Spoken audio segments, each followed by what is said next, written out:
What's up everyone, Shaun Murray here, and I want to give you a heads up. The edit you are about to see is how to get up on a wakeboard for the first time. Or maybe you've already gotten up and you want to make it more efficient because it feels like, man, it takes a lot of strength.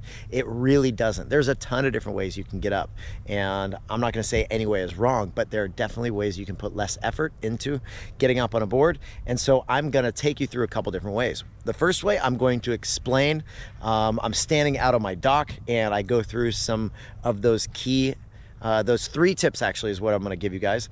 And then I got out into the water because I wanted to show it from a different angle. And in the end, I was going to only use one, but I saw it as we were reviewing the footage. I'm like, I want to show both of these. So make sure you watch both of these because they can actually really help give you understanding. So it helps you, and also when you're teaching people, of course, hashtag pass handle. But this will give you the ability to put less effort into getting up and then save the energy for riding. Now, drivers, stick around to the end because I'm going to give you guys some tips on how to make it easier for your riders getting up. And of course, always appreciate when you guys like and share. So share this thing out there so more people can get out on the water so that we can keep doing this. I love creating the content and appreciate you guys watching. I really mean it. And so thank you guys for watching. Let's get started. What's up everyone, Shaun Murray here, and today I want to give you the 3 keys that I find work the best in getting up on a wakeboard. Whether it's you getting up or you're trying to show someone, I encourage you to check these out because when you use these things, you can have a lot more success. So, oh yeah, I got merch. Go check it out. There's a link in the description below and you can go to shaunmurray.com, check out some of the cool stuff. Okay, so the 3 keys that I find are really most important. Now, are there other things that you can do? Absolutely. But number 1, keep the handle still. All right, so that means don't pull on the handle, don't let it away, don't move it around. Once that rope starts to get tension, what I want you to do is keep that rope in between your feet, keep that toe side edge of the board exposed so that the rope is resting just on the other side of the edge of the board. Keep the handle still at all times. The second thing is let your bottom go all the way into the board. If you feel like the boat driver needs to smash on the throttle to get you up, you're probably putting too much effort into it. So what I want you to do is let the board compress into you and let your body compress into it. So essentially puts your body almost into a ball. So your knees are going to push into your chest and your bottom is going to push into the board. So what that means is keep your bottom on the board, all right? Don't let your bottom come away from the board. And I want you to keep it there. Something you can kind of keep yourself in check is imagine if you have something behind your knee like a dollar bill and you want to keep that thing shut. Don't let your knees push away. Too often I see people feel like their knees are bent, but they're still pushing the board away. So let your bottom go into the board, let your knees push into your chest so you compress. One of the most important things is I want you to use the board as a wing, not as a plow.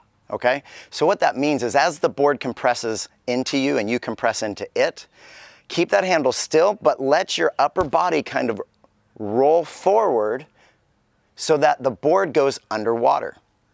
Can you stand up while you do this? Yes, but you're actually going to be putting a little bit more pressure on yourself. So this is where you want to make sure you're using the board as a wing, not as a plow. So the board can actually go underwater.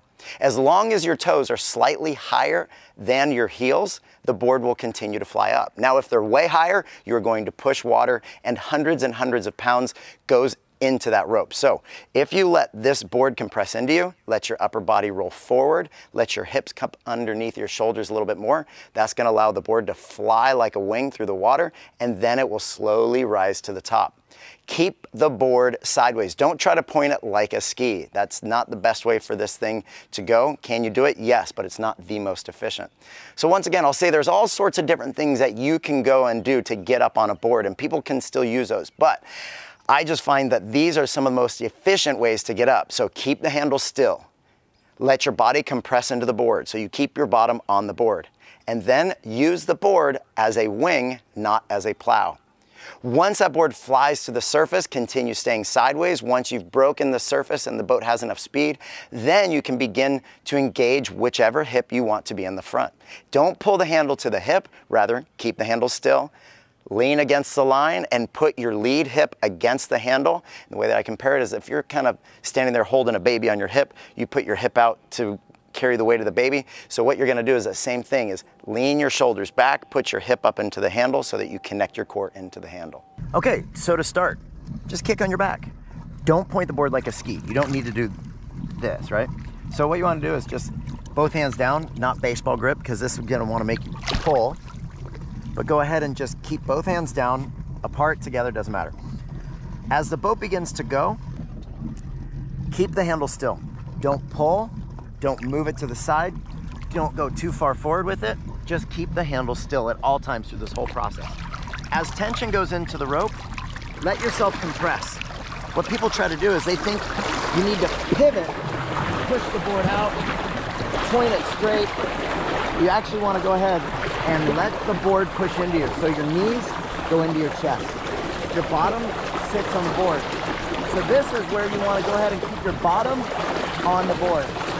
Now notice, if I try to keep the toe side edge dry, most people think you need to keep the toe side edge dry, but let yourself roll forward. This is the key. And what you do is you scoop your heels behind you and let the board start flying underwater. As long as your toes are slightly higher than your heels, the board will come up to the surface. So the board right now is only about this far underwater. I'm still sitting on the board, right? As the boat starts to go a little bit faster, I'm gonna let the board stay underneath me. Don't point it straight. It's much harder to fly the board that way. Stay sideways. Then once the board breaks the surface, then you can stand up, right? So you're gonna go from, here's what it looks like from the beginning. Here's what it looks like from the beginning. Here, compress, forward, board underwater, let it fly, and it shouldn't take much power from the boat. Stay sideways.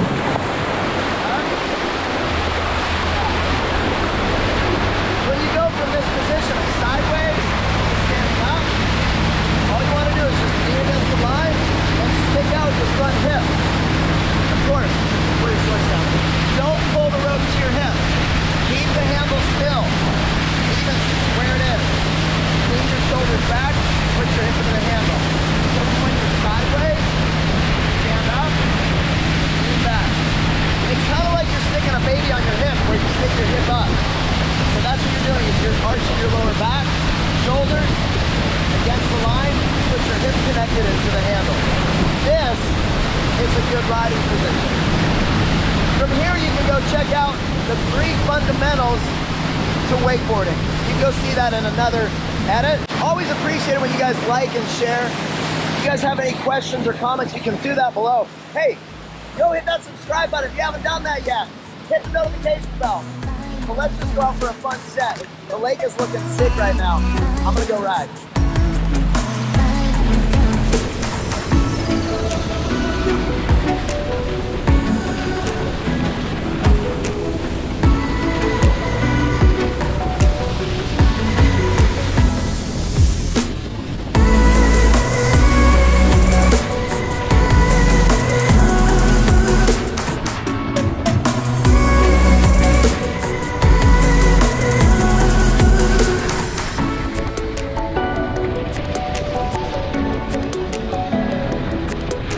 Okay, drivers, you should not have to smash on the throttle. Somebody's like, man, you're not giving me enough power. That might be the case for how they're getting up, but if you're using these 3 keys, it should barely take anything past idle to get them up on top of the water. You should be able to ride around 9 to 11 miles an hour, so it doesn't take a super powerful boat to get somebody up and out of the water. So drivers, you shouldn't have to smash on the throttle. Just nice and easy, go from neutral to idle, hold it there, let them get that board to where it's flying underwater. Maybe just a little bit more than an idle. Should allow them to get that board underneath. And then once that board is underwater, then you can slowly get on the throttle, get them up to about anywhere between 10, 15 miles an hour. All right, you guys got it. That's my boat. So remember, keep the handle still. Keep your bottom on the board and use the board as a wing, not as a plow. You don't want to pivot yourself up on top of the water. If you guys have any questions or comments, you can always leave those below. Always appreciate it when you guys like and share. If you don't subscribe, maybe consider doing that. And if you do that, you might as well hit the notification bell so you know when videos are going live. No matter what you're doing, always enjoy your ride. Peace.